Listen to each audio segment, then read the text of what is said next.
अस्सलाम वालेकुम। उसके बाद नेक्स्ट टॉपिक अब हमारे पास है valvular heart disease. Valvular heart disease के अंदर you just need to remember the type of murmur that is produced. ये एमसीक्यूज़ के लिए ज़्यादा इंपॉर्टेंट है। सिनेरियोज़ में एज अ माइनर सब्जेक्ट आपको जो मोर इंपॉर्टेंट टॉपिक्स है ना, जैसे एक्यूट कोरोनरी सिंड्रोम है या जो दूसरे रोमैटिक फीवर और एंडोकार्डाइटिस वाले टॉपिक्स हैं ना, वो ज़्यादा इंपॉर्टेंट है। ये वाला लेस इंपॉर्टेंट है, बट आपने इसके मर्मर ज़रूर याद करने हैं ताकि इनकेस अगर आ जाए तो आप बिल्कुल ब्लैंक ना, और एमसीक्यूज़ के अंदर तो आ ही सकता है। ठीक है। सो माइट्रल स्टीनोसिस के अंदर, अच्छा मैंने इसको याद करने का एक तरीका रखा हुआ है, मैं आपको भी बता देती हूँ।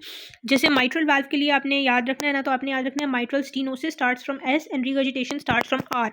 और स्टीनोसिस एस से स्टार्ट हो रहा है तो रिगर्जिटेशन का मर्मर होगा सिस्टोलिक मर्मर, पैनसिस्टोलिक मर्मर। और जो स्टीनोसिस का मर्मर होता है ना, वो होगा डायस्टोलिक मर्मर।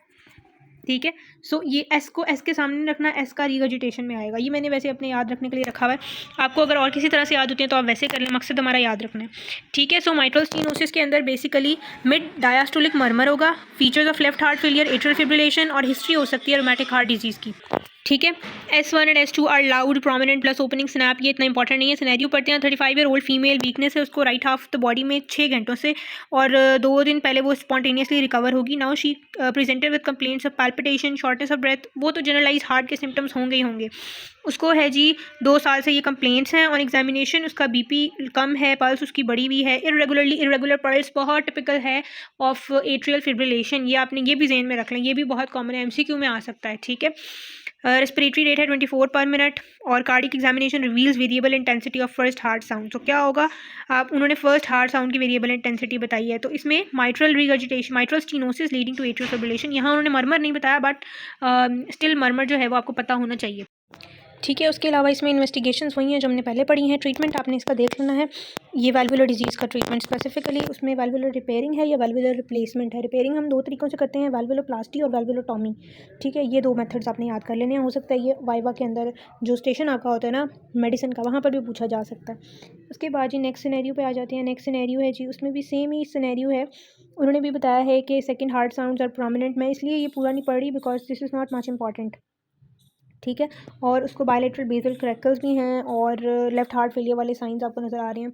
तो इसमें भी क्या है, माइट्रल स्टीनोसिस है that lead to pulmonary hypertension, जिसकी वजह से बायलेटरल बेसल क्रैकल्स नज़र आ रहे हैं।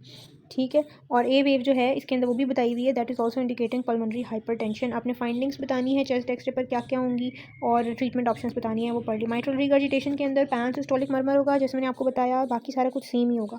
ठीक है। इसमें S3 साउंड ऐड हो जाएगी, इसमें S1 और S2 थे, इसमें S3 ऐड हो जाएगी। ठीक है। इसी तरह इसके भी सिनेरियो है, I am not reading them. और उसके अलावा पूछा गया एयोटिक रिगर्जिटेशन का।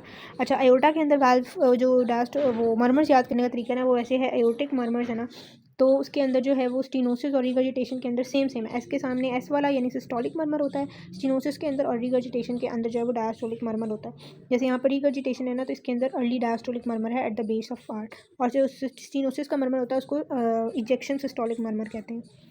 ठीक है। सो ये इसका मर्मर था, ये आपने मैंने कहा है, ये इसको अच्छी तरह से याद कर लेना मर्मर्स को। उसके बाद है जी कंजेनिटल हार्ट डिजीज़। ये टॉपिक जो है पीड्स के अंदर आपके बेसिकली सिलेबस के अंदर लिखा हुआ है, इंपॉर्टेंट है।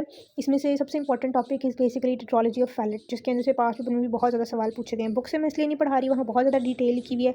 जो चीज़ आपको सिनेरियो में हेल्प करेगी और जो चीज़ आपकी जितनी इन्फॉर्मेशन रिक्वायर्ड है वो यहाँ पर लिखी हुई है। ठीक है। इस टेट्रोलॉजी फैलेट के अंदर 4 चीज़ें होती हैं बेसिकली। वेंट्रिकुलर सेप्टल डिफेक्ट होता है, ओवर राइडिंग एयोर्टा होती है, उसके अलावा राइट वेंट्रिकुलर हाइपरट्रफी होती है आई गेस, और एक चीज़ और होती है, अभी हम आगे पढ़ते हैं, आगे लिखी होगी इसमें, हाँ, पल्मोनरी स्टीनोसिस भी होता है। सो इन चारों चीज़ों के फीचर्स आपको मिलेंगे टेट्रोलॉजी ऑफ फैलेट के पेशेंट के अंदर। ठीक है। एक तो आपने ये देखने हैं, दूसरी बात क्लबिंग मिल सकती है, और टेट स्पेल्स होता है कि ऐसा पेशेंट बच्चों में होता है, चूँकि कंजेनिटल डिजीज़ है, तो उन बच्चों के अंदर जिनमें लॉन्ग टर्म ये चल रही होती है डिजीज़, उनके अंदर बेसिकली जब उनकी ऑक्सीजन डिमांड नहीं फुल हो रही होती, उनके नहीं प्रॉपर ऑक्सीजन सप्लाई मिल रही होती ऑर्गन्स को, तो दे हाइपॉक्सिक स्पेल्स होते हैं, उन्हें हम टेट स्पेल्स कहते हैं। उसमें hyperpneic, restless child, cyanosis increases, gasping respiration, spells follow episodes of vigorous crime. ठीक है। सो बच्चा है तो वो रोएगा। उसके बाद ये हम इसको सिनेरियोज पे आ जाते हैं। A 6-month-old infant is brought to you in emergency with complaint of worsening of cyanosis and difficulty in breathing. अच्छा, इससे पहले बेसिकली आपको कंजेनिटल हार्ट डिजीज़ से रिलेटेड 2 बातें याद होनी चाहिए। There are 2 types of congenital heart disease, एक होती है साइनोटिक हार्ट डिजीज़ और एक होती है एसाइनोटिक। जो साइनोटिक हार्ट डिजीज़ होती हैं उनके अंदर साइनोसिस होता है, ब्लूनेस होती है, हमेशा आपको पेशेंट साइनोसिस के साथ प्रेजेंट करेगा साइनोटिक हार्ट डिजीज़ के अंदर। और जो बच्चा आ रहा है सिम्टम्स ऑफ हार्ट फेल के सिम्टम्स नहीं होते, रेस्टलेसनेस, डिस्निया और इन सारी चीज़ों के साथ आ रहा है और उसके साइनोसिस नहीं है, तो फिर वो ए साइनोटिक हार्ट डिजीज़ के अंदर आएगा। और ए साइनोटिक हार्ट डिजीज़ के अंदर ventricular septal defects, atrial septal defects और आपके पेटेंट डक्टस आर्टेरियोसिस आता है। ये इंपॉर्टेंट है, ये पूछ सकते हैं एग्जामिनर, यहाँ पर ये नहीं लिखा हुआ बुक में है इसलिए मैं आपको एडिशनली बता रही हूँ। उसके बाद जो साइनोटिक हार्ट डिजीज़ है उसके अंदर आपकी सबसे इंपॉर्टेंट एट्रोलॉजी ऑफ फैलेट आती है और ट्रांसपोजिशन ऑफ ग्रेट वेसल्स आता है। ठीक है, ये आपकी जो है वो साइनोटिक हार्ट डिजीज़ है। सो जब भी आपने सिनेरियो पढ़ना है, साइनोसिस में नज़र आ गया ना, सारी ये साइनोटिक डिजीज़ आपकी निकल गई डिफरेंशियल्स में से, आपने फिर साइनोटिक हार्ट डिजीज़ को ही सोचना है जिसमें आपने जाना है टेट्रोलॉजी ऑफ फैलेट की तरफ या ट्रांसपोजिशन ऑफ ग्रेट वेसल्स की तरफ। ठीक है, सो इस तरह से डायग्नोसिस को नैरो डाउन करते जाना है। अब हम ये वाला सिनेरियो पढ़ रहे हैं तो उसमें उन्होंने बताया है उसको साइनोसिस और डिफिकल्टी इन ब्रीदिंग है, इसका मतलब साइनोटिक हार्ट डिजीज़ में से कोई है। He is a known case of congenital heart disease and taking some medication for his heart condition which the mother can't recall at this time. He is given time for corrective surgery and is on the waiting list for his operation. You see a boot shape heart on his chest x-ray. ये भी typical है tetralogy of Fallot के अंदर, boot shape heart हो जाता है। ठीक है, due to right ventricular hypertrophy, जब राइट वेंट्रिकल बड़ा हो जाता है ना तो वो एपेक्स को पुश कर देता है towards more of the left side, तो जिसकी वजह से एक बूट शेप हार्ट पेरेंट्स बन जाती है on the chest X-ray. So 4 components क्या हैं टेट्रोलॉजी ऑफ फैलेट के? VSD, राइट वेंट्रिकुलर हाइपरट्रॉफी, ठीक है, pulmonary stenosis and overriding of aorta, ये 4 चीज़ें होती हैं टेट्रोलॉजी ऑफ फैलेट। टेट्रा मतलब 4 चीज़ें। How will you manage in emergency his hypercyanotic और हाइपोक्सीमिक स्पेल्स? आप एमरजेंसी में कैसे मैनेज करेंगे? सो ये पॉइंट्स भी इंपॉर्टेंट हैं, ये भी ऑस्ट्री में पूछ सकते हैं, वाइवा में पूछ सकते हैं, रिटन में पूछ सकते हैं। सो इनको भी अच्छे से याद करना है। आप उसको नी टू चेस्ट पोजीशन में बिठाएंगे, जब नी टू चेस्ट पोजीशन में बिठाएंगे तो नीज फ्लेक्स हो जाएंगी और जब वो फ्लेक्स होंगी तो आपका वीनस रिटर्न बढ़ जाएगा और हार्ट को जब ज़्यादा ब्लड आएगा तो कार्डियक आउटपुट भी ज़्यादा जाएगी और बेटर थोड़ी सिचुएशन हो जाएगी। ऑक्सीजन देंगे आप उसको, हाइड्रेशन, टेम्परेचर, ग्लूकोज मेंटेन करेंगे, मॉर्फिन देंगे पेन और एंग्जाइटी को रिलीव करने के लिए, सोडियम बाइकार्ब देंगे उसको, जो ड्यू टू हाइपोक्सीमिया एसिडोसिस हो रहा है उसकी वजह से आप सोडियम बाइकार्ब देंगे और बीटा ब्लॉकर देंगे ताकि मसल स्पैज्म जो हैं वो कम हो जाए due to hypoxia basically. So ये इमरजेंसी मैनेजमेंट है। नेक्स्ट सिनेरियो है, 4-year-old girl has presented to paediatric OPD, poor growth है, ग्रेड 4 क्लबिंग है with central cyanosis. Again cyanosis, cyanotic heart disease की तरफ चले जाएं। She use to I don't know क्या लिखा हुआ है, for a while during house play she has soft edge to heart sound with ejection systolic murmur. अब ejection systolic murmur है, ये एओर्टा की बात हो रही है, यानी कि ओवर राइडिंग एओर्टा की बेसिकली बात हो रही है। CBC शोज HB14 है, TLC बताया, प्लेटलेट बताया है, चेस्ट एक्सरे पर लिफ्टेड कार्डियक एपेक्स है with poor pulmonary vascular markings. जैसे मैंने आपको बताया ना, कार्डियक एपेक्स ऊपर चला जाता है, लेफ्ट वेंट्रिकल ज़्यादा लेफ्ट की तरफ चला जाता है, राइट बड़ा हो जाता है। सो ये भी टेट्रोलॉजी ऑफ फैलेट को ही इंडिकेट कर रहा है। मैनेजमेंट आपने बतानी है, इमरजेंसी मैनेजमेंट वो उन्होंने नहीं पूछी, जनरल मैनेजमेंट पूछी है। वो जो हमने ऊपर मैनेजमेंट पढ़ी थी वो टेट स्पेल्स की मैनेजमेंट है, जो हाइपोक्सीमिक स्पेल होता है।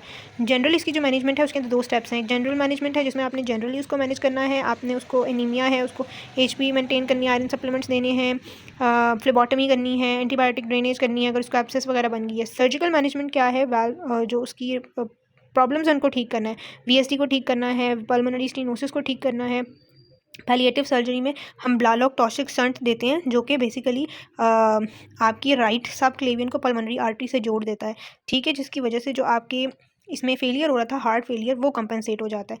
ठीक है, इसको ज़्यादा डिटेल में आपको जाने की ज़रूरत नहीं है। अगर इसमें इंटरेस्ट है तो फिर आप इसको गूगल करके इसके ऊपर आप देख सकते हैं पिक्चर। इसमें ना हम एक ऑल्टरनेटिव पाथवे बना देते हैं between pulmonary artery and right सब क्लेवियन।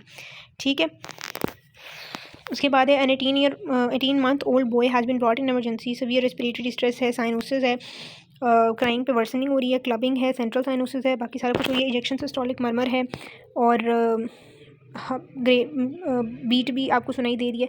आपने बताना है कार्डियक डिफेक्ट्स क्या है, चेस्ट एक्सरे की क्या क्या फाइंडिंग्स होंगी और मैनेजमेंट स्टेप्स। ठीक है, वही चीज़ है। अब आगे भी ये सारे सिनेरियो सेम ही हैं। ठीक है, इसमें आपने एक तो साइनोसिस पे ध्यान रखना है और बाकी आपको जो इजेक्शन सिस्टोलिक मर्मर बताया हुआ है तो आपको जो है अंदाज़ा हो जाएगा कि टेट्रोलॉजी ऑफ फैलेट है। उसके बाद जी नेक्स्ट में भी वही है, सेंट्रल साइनोसिस के साथ आ रहा है। सेंट्रल साइनोसिस को हम सेंट्रल इसलिए कह रहे हैं क्योंकि उसकी वजह हार्ट है। कभी कभार साइनोसिस होता है पेरिफेरल कॉजेज़ की वजह से, पेरिफेरल वेजो कंस्ट्रिक्शन की वजह से, आपने रेनॉल्ड्स फिनोमेना पढ़ा होगा, दैट कॉजेज पेरिफेरल साइनोसिस। वो नहीं होता इसके अंदर सेंट्रल साइनोसिस होता है, पूरी बॉडी में ही साइनोसिस होने लग जाता है due to problem in the heart.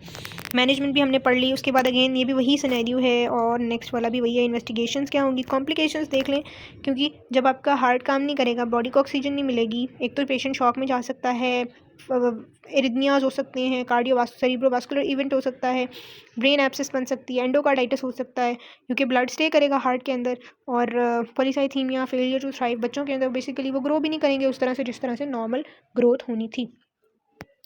उसके बाद है जी 2 ईयर ओल्ड बॉय, सेम है, साइनोसिस है, उसको वेट बताया हुआ है, उन्होंने हार्ट साउंड बताया हुआ है और इजेक्शन सिस्टोलिक मर्मर बताया हुआ है। डायग्नोसिस बताना है, इन्वेस्टिगेशंस और कॉम्प्लिकेशंस, अगेन वही सवाल रिपीट हुआ है।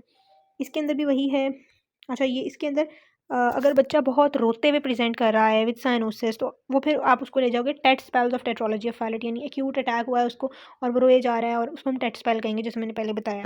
ठीक है, यहाँ पर भी सेम सिनेरियो है, यहाँ पर भी एक्सेसिव क्राइंग के साथ आ रहा है। इसके अंदर भी रेस्टलेसनेस, हाइपोवेंटिलेशन, ये सिम्टम्स टेट स्पेल्स को इंडिकेट करते हैं। इसमें फिर आप वो वाली इमरजेंसी मैनेजमेंट करते हैं, नी टू चेस्ट पोजीशन वाली, जो हमने सबसे पहले पढ़ी है। ठीक है, उसके बाद बाकी सारे क्वेश्चन सेम ही हैं। ठीक है, अच्छा, उसके बाद इस क्वेश्चन के अंदर what other clinical science you will look for the most likely diagnosis, उसमें आप क्लबिंग देखते हो, P2 देखते हो, इजेक्शन सिस्टोलिक मर्मर, पॉलीसाइथीमिया, यानी जो एसोसिएटेड फीचर्स है ना साथ साथ में वो कौन से हैं वो इधर लिखे हुए हैं। ठीक है, बाकी सारा कुछ सिनेरियोज वही हैं।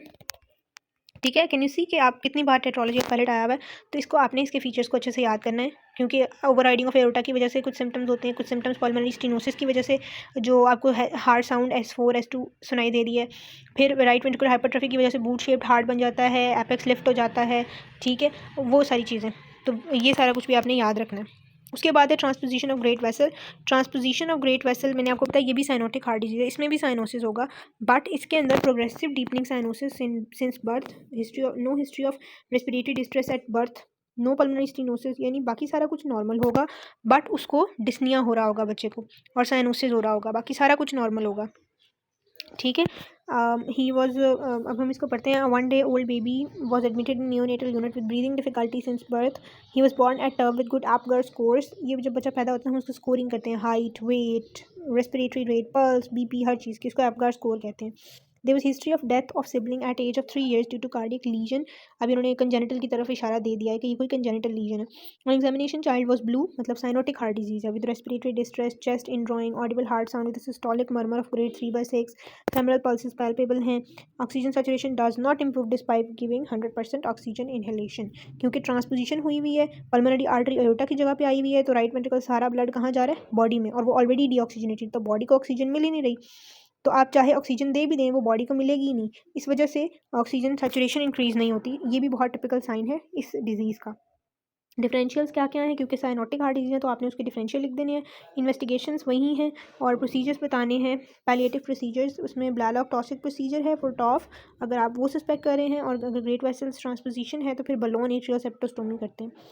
ठीक है, सो ये हमारे पास होगी जी ट्रांसपोजिशन ऑफ ग्रेट वेसल्स, और यहाँ पर ख़त्म होगी साइनोटिक हार्ट डिजीज़। अब आ जाते हैं ए साइनोटिक हार्ट डिजीज़।